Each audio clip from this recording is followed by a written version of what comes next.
চুলগুলো সব পেকে যাচ্ছে, লড়ে যাচ্ছে দাঁত। খাবারে আর পাই না আমি আগের মতো স্বাদ। চুলগুলো সব পেকে যাচ্ছে, লড়ে যাচ্ছে দাঁত।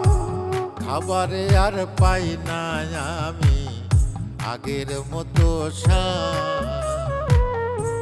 গেল কই বাহাদুরি পূর্ণিমারি চাঁদ।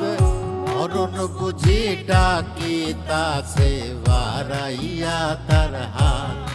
ও মরণ বুঝি ডাকিতাছে বাড়াইয়া তার হাত।